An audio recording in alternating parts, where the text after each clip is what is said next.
Welcome back. Another episode of the Clutch Pearl podcast. It's Thursday already. The week flew by. We're ready to talk about some college ball with you. Start Woo-wee. things off. There was some big news on Twitter today. Noah, break it down for us. All right, yeah.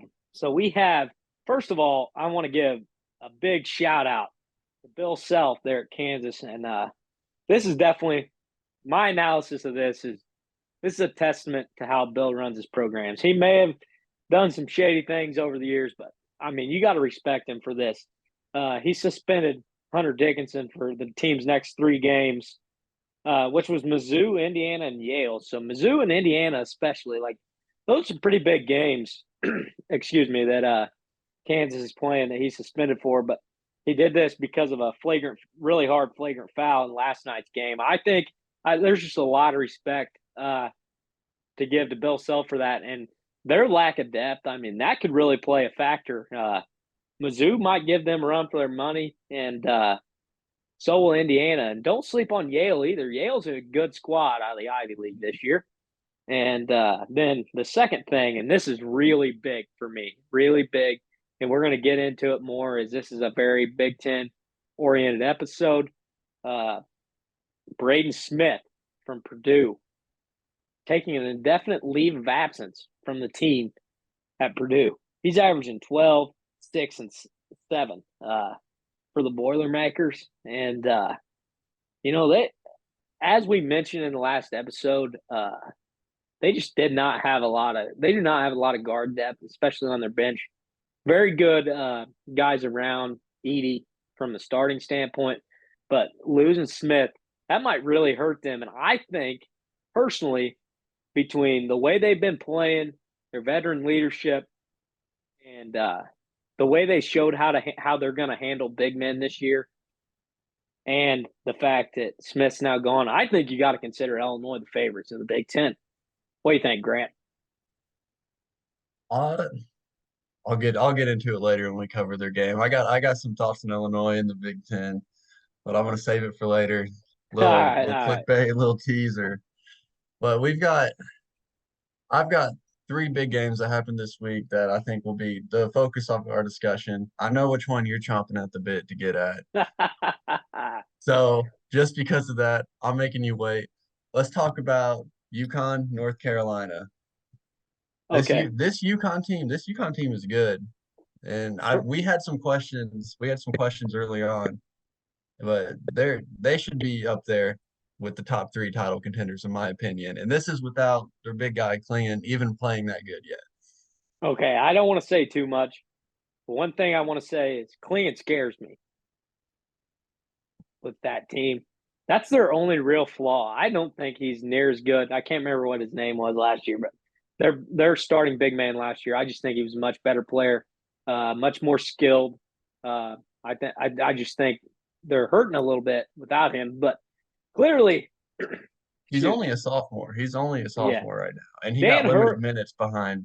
I forget his name as well, but Dan Hurley has got it cooking at Sanogo, Connecticut. that's his name. I Yeah, just thought Don. of it. Yeah. You're right. You're right. Adamas, right? I think that's the first name. Um, Something like that. but yeah, and Klingon hurts him a little bit, but I can't really say too much. But what I want to say is they are really, really good. And if Dan Hurley can figure out a way to control Cam Spencer and keep him from mouthing everybody and their brother, he's basically Grayson Allen at Duke on steroids as far as the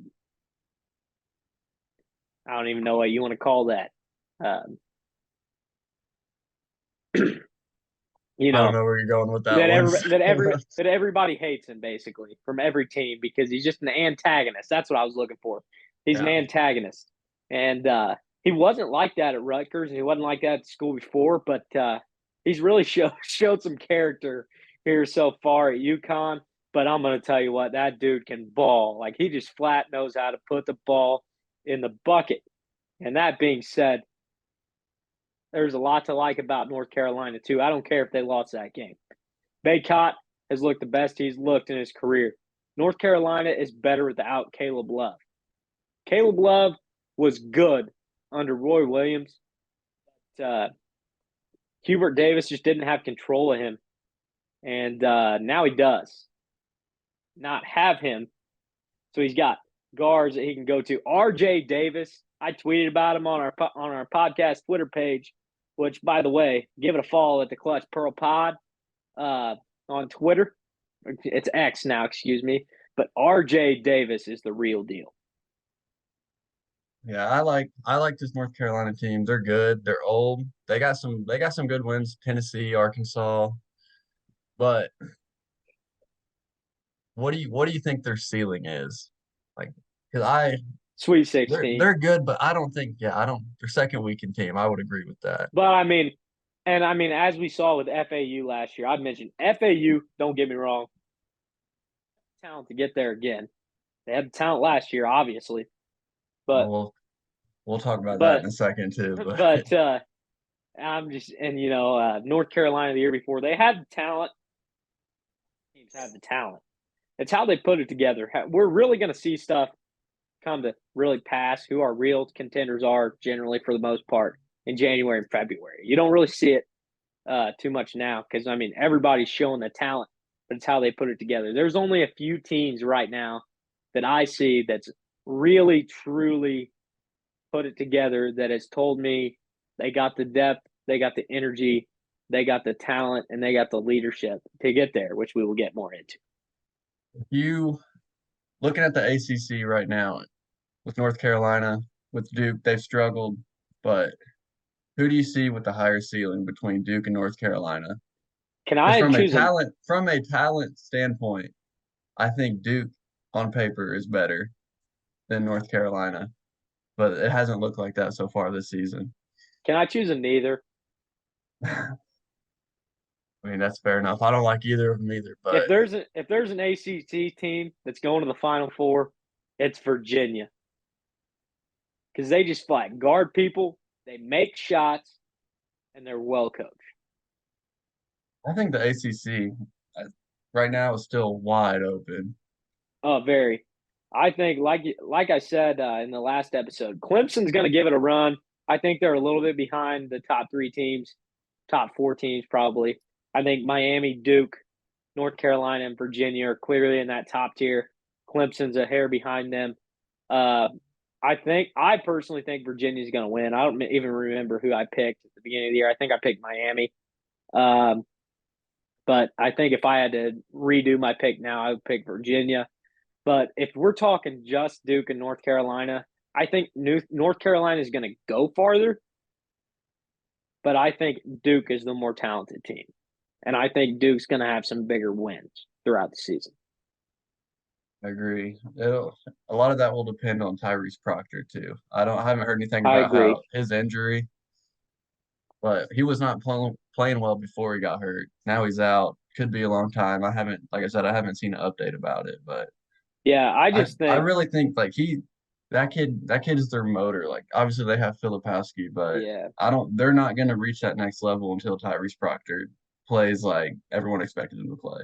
yeah. And I just think, I don't know, if I had to like really look at it, I just think Hubert Davis is a better coach than John Shire. And the teams that are, I don't know, I just feel like between veteran leadership, and a lot of it is veteran leadership. I mean, we've seen teams that have the talent, have the right coach. I mean, think about Virginia when they got upset by UMBC. Like they had the right coach, right talent, but they just didn't have the veteran leadership yet. They were still pretty young squad. I think North Carolina's veteran leadership is going to show because it doesn't matter how much talent you have. In the end, you need veterans to lead you. Your coach can't lead you. Your coach draws up the plays that win the games. You know, the out of bounds play or this play or that play. But the veterans carry you throughout the tough parts of the game. Moving on, this is the game I know you've wanted to talk about all week. So I'm gonna let you get at it, but because I know you got a lot to say about it. But before, I want to go through and I want to read these team stats to tell you like how good of a game this was. Outside of shooting percentage, there was only a 1% difference in 3-point percentage going to the Illini. They hit the same amount of free throws. Rebounds were within two of each other. the assist surprised me, and I think this is something that Illinois needs to get better at if they want to hit that next tier. But they only had 10 assists to FAU's 23. But like outside of that, turnovers were the same. Like points in the paint, fast break points, all that, not that much of a difference. Like if you were just looking at this box score, you would think this was like a buzzer beater game. But Illinois really took control in the end, which if you shoot 63% from the field in a game and you're a Power Five team, you're not going to lose. You're not going to Yeah. lose many of those games. But lots, lots of credit to FAU on my side. They were extreme. They're undersized. They're going to be undersized against everyone they play, but it doesn't really seem to bother them from what I saw. I think their biggest issue was Illinois just took them completely out of their transition game, which sounds weird when they scored 89 points, but Yeah. Well, and the other thing is Illinois did a great job. Brad Underwood understands the team he has. He understands guarding big men isn't going to be their strong suit. So you know what he does? He they says, did "Hey great. TJ Shannon, go right at Golden. He might get his 25 in the game, but he's only going to play 19 minutes, and the rest of their guards are going to Uh, have to beat that us." was that was the X factor in that game was Vlad Golden sitting so much with those fouls. Which It, is why, yeah, and that's why I I mean, say, outside of Damask having 33, and we're not even no one's even talking about TSJ's 33 that he had because Damask had 33 too. But but that's the thing, and that's why I think Illinois can now be considered the favorites because Golden, I think, is a similar player to Edie, except he's a little better shooter and not quite as strong. But I think Illinois is going to do the exact same thing to Zach Edey because Purdue does not have a single guard that can guard any of Illinois' guards. Maybe Lance Jones, maybe. And so they're just going to go right at Edey. They're going to attack him, and he's going to get in foul trouble. And without Edey, Purdue's not anything. But anyways, back to Illinois and FAU. First of all, got a little sidetracked. FAU, completely wrong about them. They're a great squad. I mean, great. That is a very, very good basketball team. Like they have a Final Four ceiling. They really do. Both of these teams have a Final Four title chance ceiling. They really do. But when it came down to it, Illinois stars showed. John L. Davis had a pretty good game, but when push came to shove and Illinois started going on a run, Davis couldn't get a bucket. And you know what? When FAU was going on a run, Illinois' two big stars, Shannon, DOMASK, they got buckets. And for your assist thing, here's my kind of devil's advocate to that. Illinois moves the ball well. I think they moved a lot more than they did last year. So I don't think it's showing. The thing is that assist. I mean, they don't count after what I think it's two dribbles most of the time is what they give you, and it depends. And I mean, part of the reason they didn't have assist is transition buckets from Shannon, uh, from Hawkins, and the other thing is a lot of it was the fact that Underwood did this year and did not do a great job of it last year because he didn't have the players to do it. He said, "DOMASK, you got the mismatch." And DOMASK just took him to town, just posted him up from the 3-point line, played a little booty ball like Javon Pickett did for Penn State last year and beat the snot out of everyone. And DOMASK just went to town. He's flat cooking, man. Like he's so good. And I think that's what's so good about Illinois compared to last year, though, is not just is DOMASK good at scoring, he is good at making other players score. He's good at offensive rebounding. That's the difference between this year's team and last year's team. Everybody was worried because DOMASK wasn't the big name. He was a guy from SIU, and he had struggled with some injuries the last couple of years. Whereas Matthew Meyer, he was the big name from Baylor. Well, the big name from Baylor took shots, went on some heaters, but didn't really get his other teammates going when he was going because he was just dribble move, step back, and didn't really attack the glass hard. DOMASK attacks the glass hard. He does the little things. He guards and he shoots it well. And yeah, I mean this Illinois team, This is the team that Illinois thought they were getting last year. And I mean, I want to know what you thought. Did you see the locker room after the game? I saw the video of Damask hitting Underwood in the face with the water bottle. I didn't see that one. Did you see Chester Frazier, But assistant there's coach just Chester a Frazier? He was on that. grinning through the locker room. I mean, those guys are having so much fun, dude. It's And I think hilarious. I mean, it's awesome, and this is showing why they're going to be so much better than they were last year. They have way more chemistry. that's exactly what I was gonna say. They have an energy and like a camaraderie and chemistry about them that you just didn't see at all last year. You can tell it in the way Underwood talks about them. Like he never did that last year. He No, he looked pissed loves off these most of the guys. time last Yeah, year. he loves these guys. But with that being said, I'm gonna answer your question now that you asked me at the beginning of the show.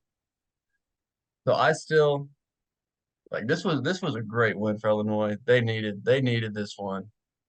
But I have them second behind Purdue in the Big Ten. And my That's reason fair. A lot of is people do. my reason is one, you're not going to shoot 63% from the field every single game. No.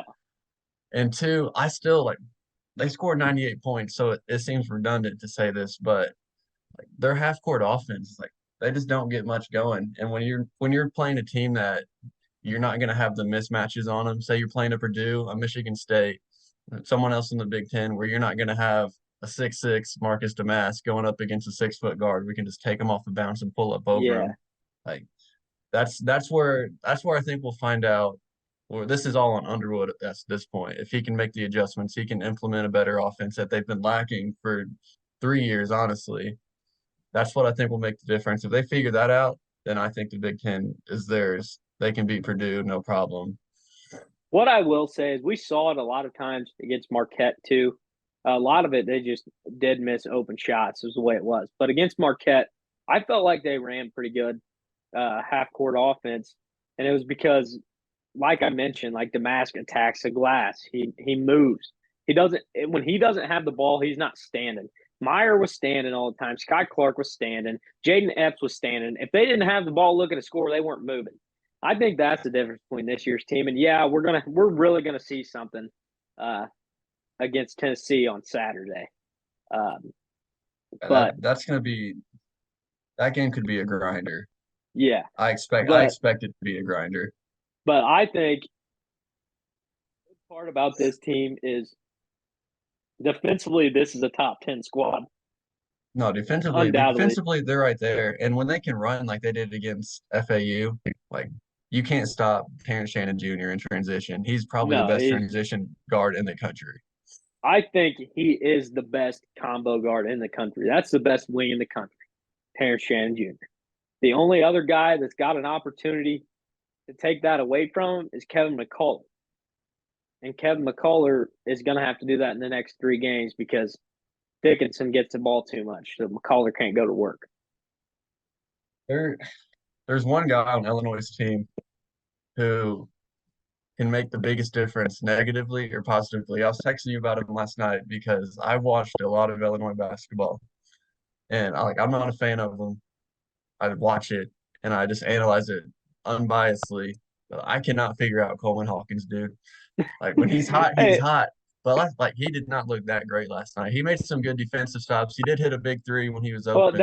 But some of the that's what shots he takes, like you have guys like Damask, Goody, Shannon Jr. out there. Like let those guys take your yeah. step back threes off the Yeah, dribble. yeah, and I agree, but I will say I don't know if you looked at the plus minuses and looked at defensive and offensive ratings after the game. I did. Guess who the biggest positive for Illinois was? I'm gonna say it's Hawkins since I was just talking bad about him. But You're right, and you would not expect it, but I think it's he is so good defensively, Grant. Like that's why Brad Underwood loves him, and Brad's like, honestly, like I hate it, but I can live with the step back three occasionally because like the thing is he may lose an offensive possession right there, like it's an obvious turnover, but then he also does things like gets a chase down block that saves the game or guards everybody's generally best post player and just locks him down like I and here's where it's going to make a difference against even Tennessee. They play a pretty traditional 5-man most of the time. What do traditional 5-mans do against him? Like, do you go out and guard him? Let him let him make threes. Because if you go out and guard him, he's going to blow by you and make a layup. which I was really interested to see that last night. It didn't really end up happening just because FAU was switching everything, and then you had Well, your and guards going Golden was after in Golden. foul trouble too. Yeah, so that's what I was really looking forward to see if he would be able to take Golden off the bounce to blow by him when he got him out there. But I saw it happen maybe twice early in the game before Golden got in foul trouble. So I still don't have my answer to that. Yeah. But like, Because truthfully, if you look back to like the past couple years, and obviously it could be different this year, you never know.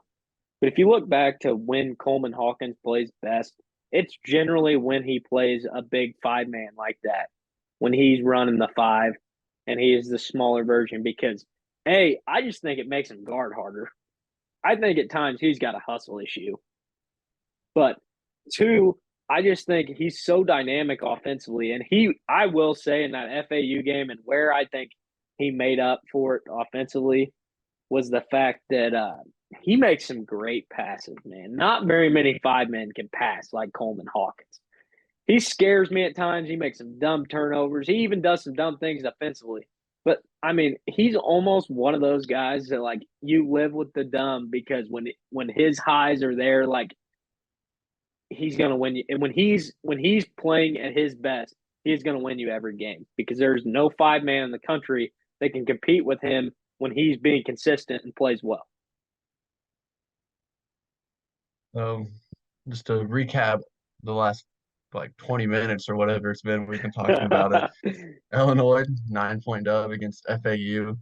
That was the best game of the week so far, in my opinion. Like I UConn, think North Carolina was good, but that was the most fun watch. I think Fun. it's probably been one of the most fun games to watch all year. Just the watching the contrasting play styles, the contrasting coaching styles, and I love that both coaches, even Dusty May, like even when they were down, both coaches just had a smile on their face. Like you could tell both of these squads, and I think that's like an underrated factor of many good teams. They're just loving playing basketball together.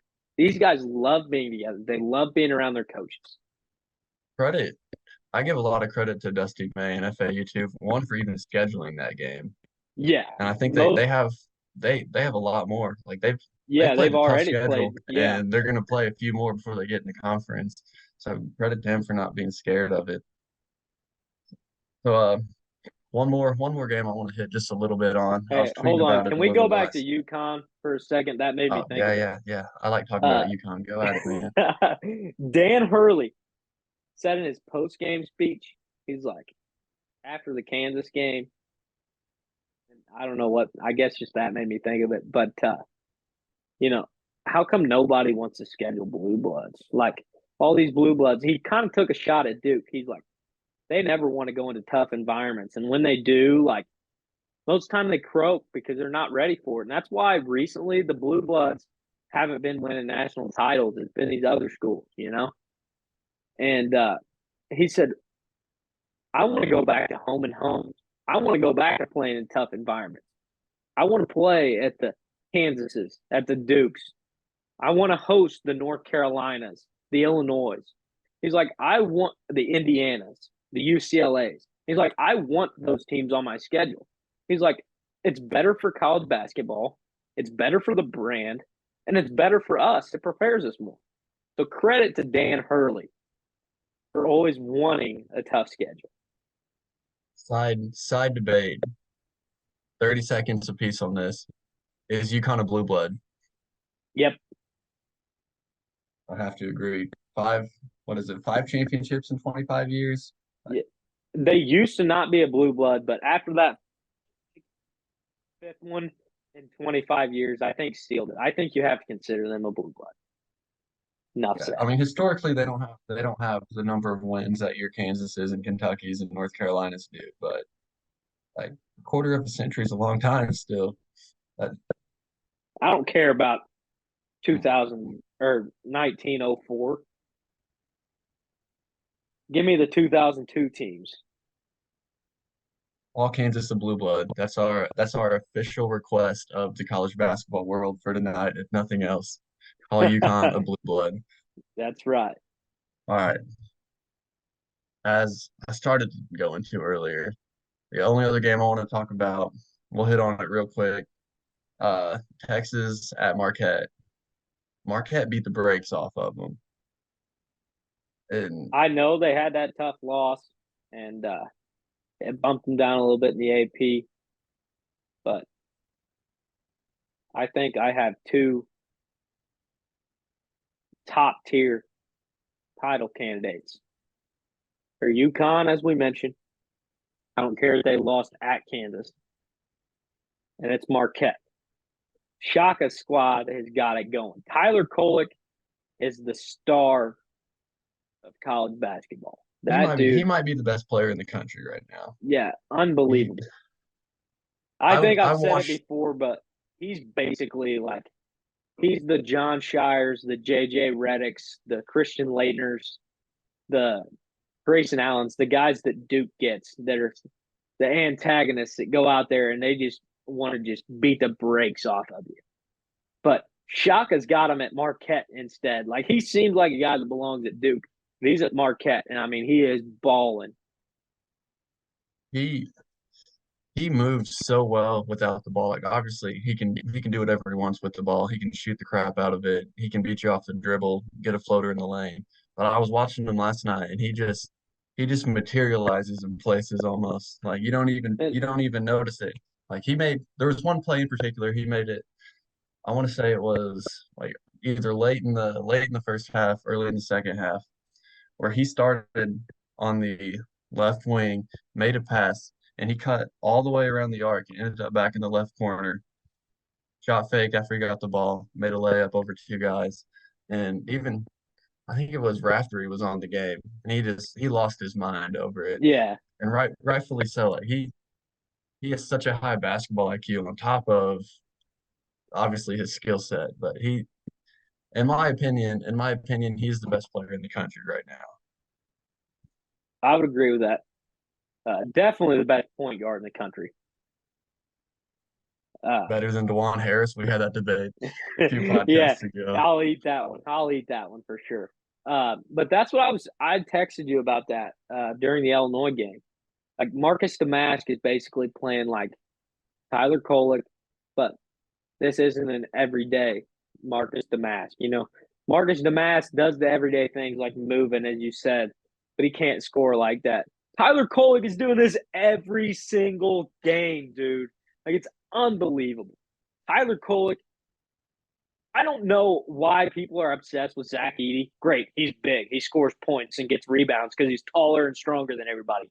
Who cares? Give me the good basketball player. Give me Tyler effing Kolek.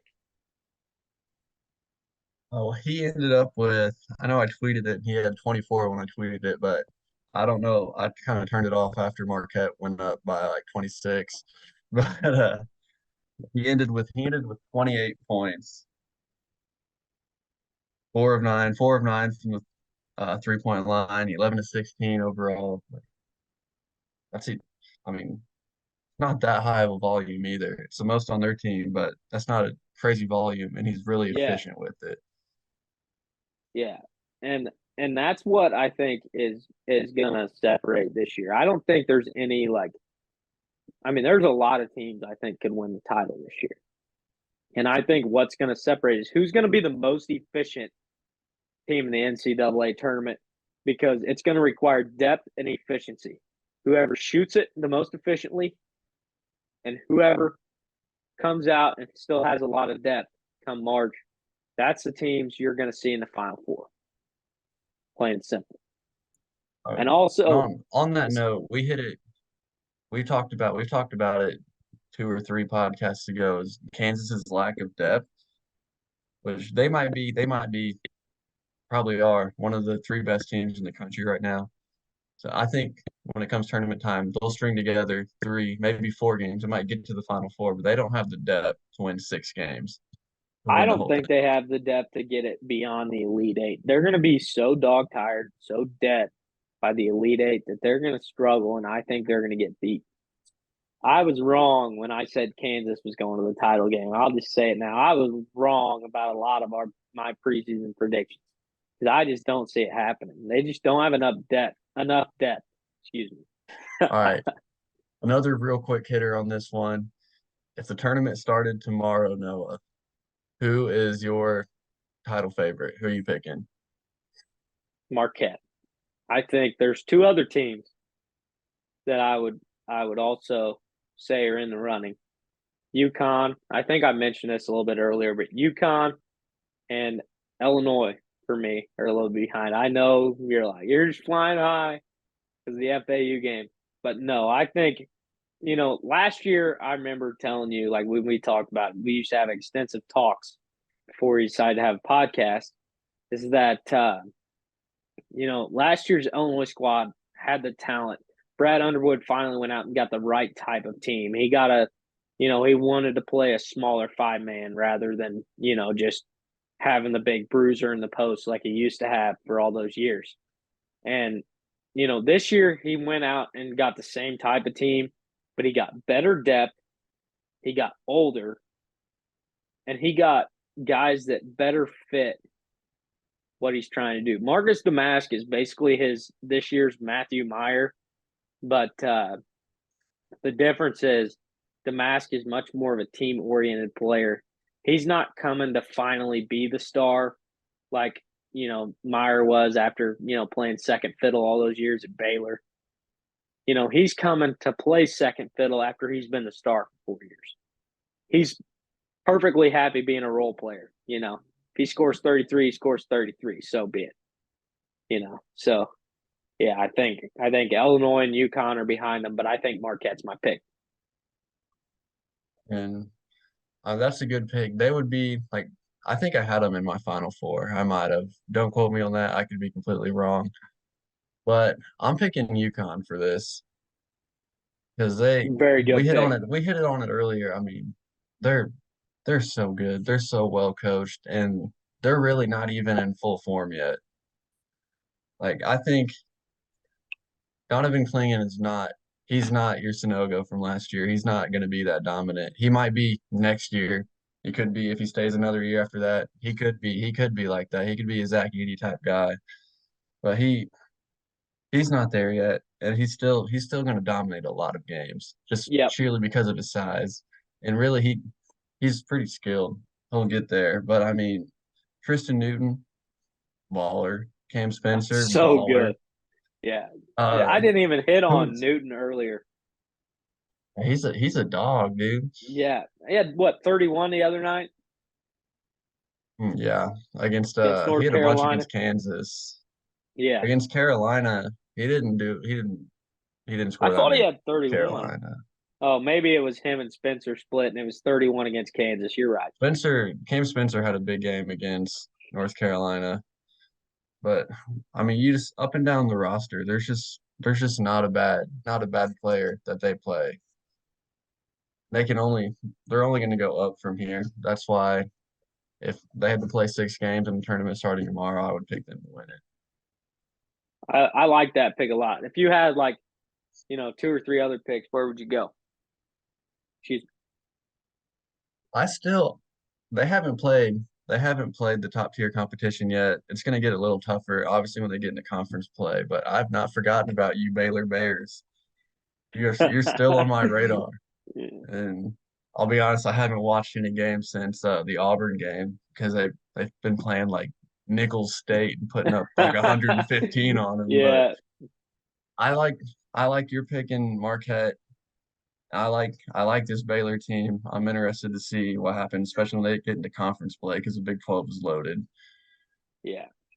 Hey, speaking of the Big 12, Houston is the real And deal. They're good.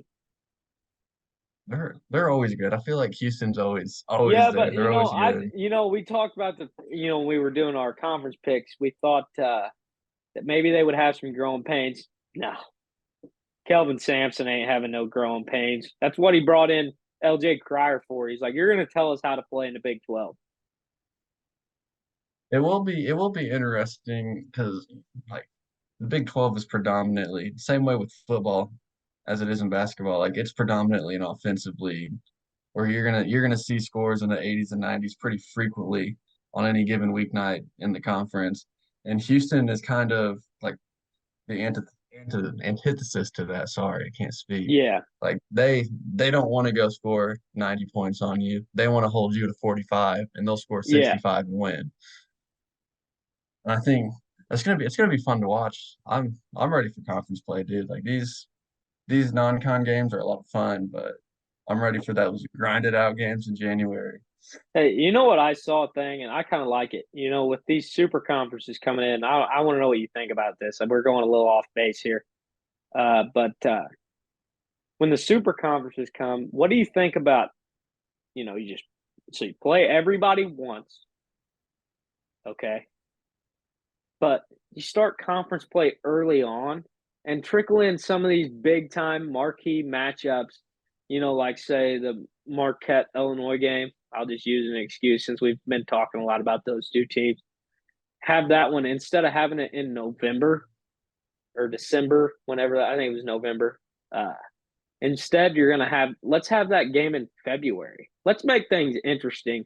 Let's have them test them non-conference tests. Let's have some more of them in February and get teams ready to play in the postseason rather than just being. I think that's what hurts the Big Ten so much is teams get so used to having to play a Big Ten style of play that they forget how they how they manage to get through their non-conference schedule. Because if you look, the Big Ten generally is pretty successful in the early season non-conference games, but then they're not successful in the postseason. You want to know why that is? I think it's how rugged the conference schedule is and the fact that they don't play any non-conference games late in the year. So, I mean, they forget that there's other play styles out there. Yeah. I mean, I see it from what how you're saying it, but I really at the same time, if you're at Oklahoma playing in the Big 12 on a week, you could end up within 7 days, you could go play Houston now, you can go play Texas, and you could go play Kansas. Like that's tough as well. That's Yeah, gonna take it out of you. But I do like what you said about the expanding the conference schedule. and just start it But earlier. rather Is all I'm rather than saying. throwing like I don't mind the non-con games coming in November. I just think cut down some of them. Like no one wants to watch Illinois play Northern Illinois or like Arkansas play Weber State or whoever. Like Yeah, those games that are on like ESPN Plus and the score is 120 to 45. Like yeah. no one wants to watch That's that. That's that's what I'm saying. Like, take out those games, move up the conference schedule a little bit, start it earlier. Maybe start the conference schedule, you know, instead of first weekend of December, start that first go round, that first stretch of it, in the middle of November. After teams have played two or three non-conference games, then play a little bit of conference, mix it in, just mix and match. Nobody wants to see Illinois play Iowa four times. yeah. I see it. I see it from the coach's perspective. I get why you schedule those mid-major games. You, especially now with the transfer portal and all that, it's a tune-up. You've seen what you got. But I mean, at this point, it Play falls those to the NCAA exhibitions where though. you play some exhibition games, more exhibition games before the season. Give them five Yeah, exhibition games where they can go play a D2. They can go play whoever they want. yeah. And Go that's your play. practice games. And just jump straight into Yeah, matchups that are actually exciting to watch. And that's gonna help college basketball as a whole make more money too. yeah. And then instead of Villanova playing in I think it's called the Big Four series. It's the Philadelphia Oh yeah, games that the they Big placed Five. fourth. Yeah, instead of doing that, then you could just make that your non-conference or your exhibition schedule rather than having that in your non-conference schedule. That could be an exhibition series. You would generate a lot of revenue from that exhibition, but being in Philadelphia, but it wouldn't count in the regular season. No, I've thought this for a long time, but like the audacity of the NCAA to think that they can schedule St. Mary's School of the Blind against North Carolina on a Monday night in November, and people are actually going Yeah, to watch that and not football. It blows my mind that they yeah, think that's a good idea. yeah. And that's why I think if you moved up the conference schedule, it would generate more revenue for college basketball. Exactly. So let's go on. There's several good games this week. There's not a whole lot of the big name matchups like we had during the week, but let's hear a few of your kind of under the radar games that you think are going to stand out and be the best this weekend. Well, we hit on that like Illinois and Tennessee would be the big ranked matchup of the weekend, but there's a couple ranked matchups that I noticed that I'm like, that should be getting more talk. Purdue at Alabama. Alabama's not ranked anymore. Haven't played all that well. Is it Purdue at going there. Alabama or is it at Purdue? Sure, it's at Alabama. Or I've no, not excuse me. No, it is in Toronto, so it's at neither one. Toronto. Interesting. But anyways, but I don't know. I think Alabama is going to give them a really good test. I think Alabama's got a chance to win that game. Then you have at 2:15 on ESPN, you have Wisconsin at Arizona in Tucson. Now, granted, I think Arizona's going to win that game, but Wisconsin's really good. I think they'll give them a good test. And the other one is TCU Clemson. I mean, yeah, neither team's played that great of matchups, but Clemson's the number 24 team in the country. They're 8-0. TCU's not ranked, but they're 7-0. And they They proved last won. year they got a good squad. I don't know if you watched it at all last night. They had a real gritty win against South Carolina. Clemson did last night, where they really stepped up the end, hit some huge shots. Tell you who helps them a whole lot. He's going to be an X factor for them is Joe Girard coming Yep, from Syracuse for them. He helps them out so much. that was a very good get. All right, give me yours. Uh, I was going to say Clemson TCU as well. You hit on that one. Then my two other ones both come on Sunday. Colorado against Miami. I think that game's in Brooklyn. That I think Colorado's probably they could be the second best team in the Pac-12 right now, and that in my mind is without a doubt Miami. Well, that will be their best win if they can win that game. The only other real tough competition they've played is Kentucky, and they got their asses ran out of the building in that game. Got I think slaughtered. I think they need this game. Like in the long run, it probably won't mean that much, but I think they need this game to kind of legitimize them in my eyes. Then also on Sunday is Memphis at Texas A&M, which I don't know how this Memphis team is not ranked right now. They're good. They had And that really bad loss to FAU. who they lost to? They've lost to I know they lost to Ole Who they Miss got killed down by there. FAU. Yeah. I mean, that's not that bad of a loss. No, but I mean, when you get beat that bad, it's. And then I think they I also think it lost to was Ole Miss. FAU, right? I want to say it was FAU. I'll look right now. It was in that tournament.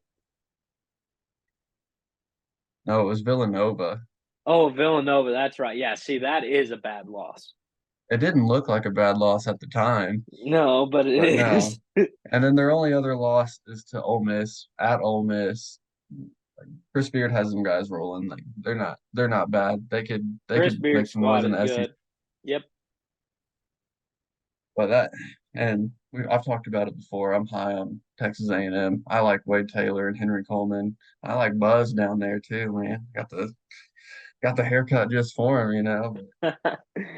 I think those in my opinion are they're not the huge name matchups. They're not the Illinois and Tennessee where you got a low number next to your name, but I think those are going to be really entertaining matchups I and agree. good wins for whichever team pulls it out.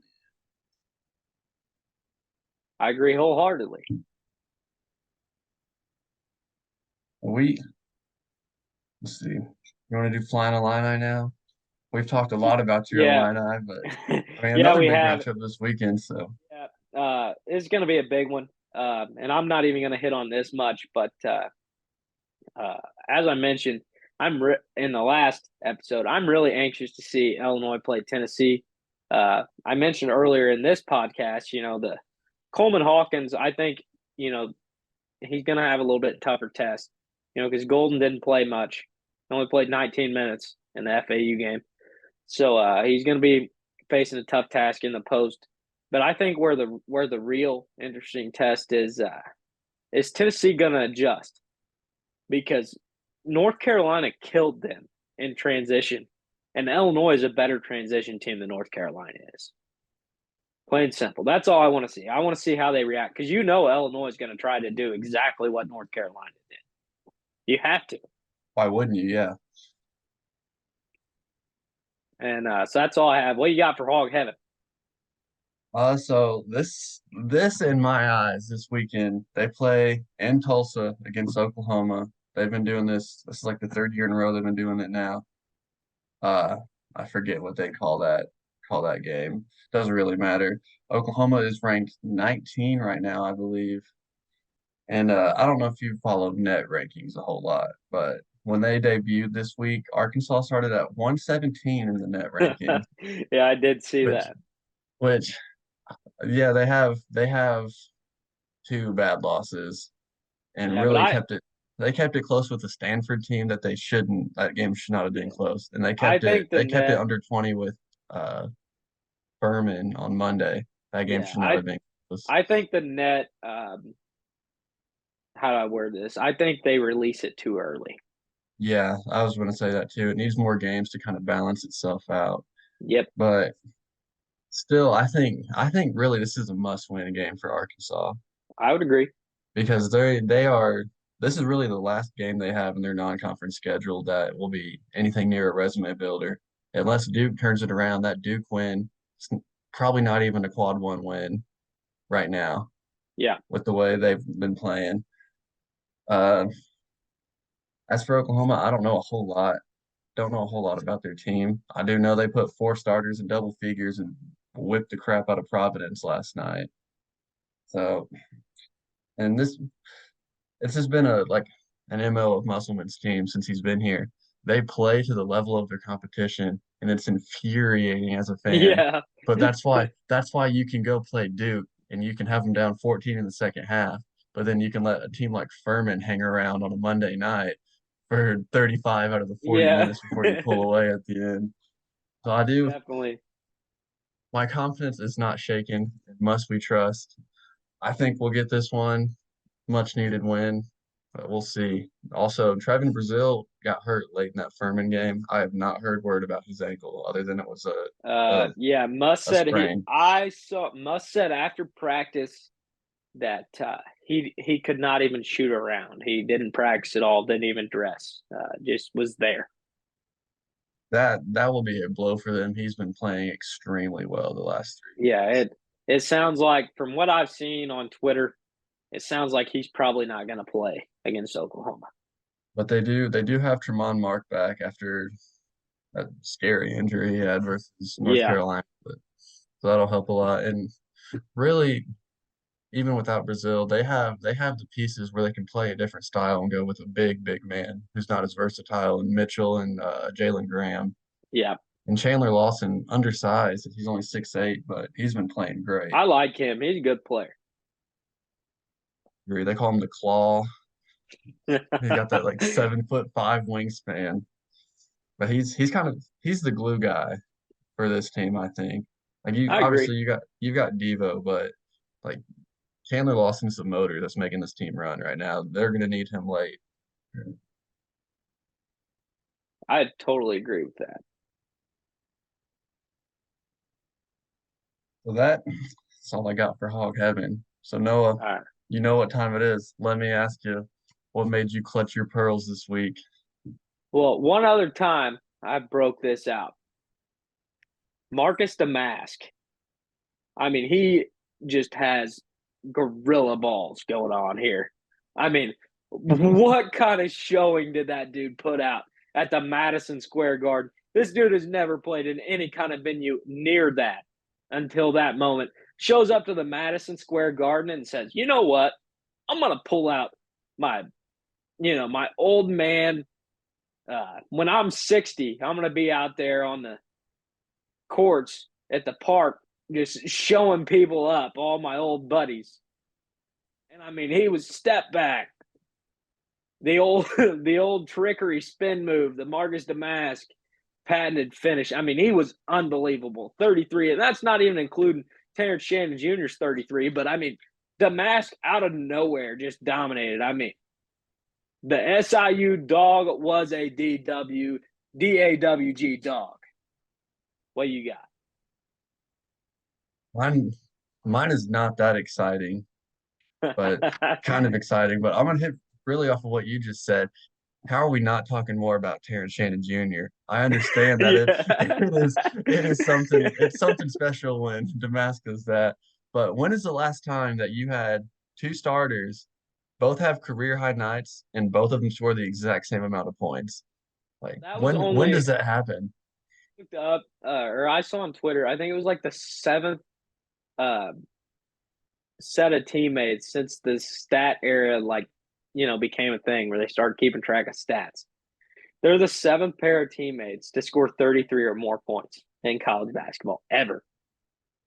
Illinois had two Do you teammates. understand those two scored more points than almost 50% of Division I teams score in a game. Yeah.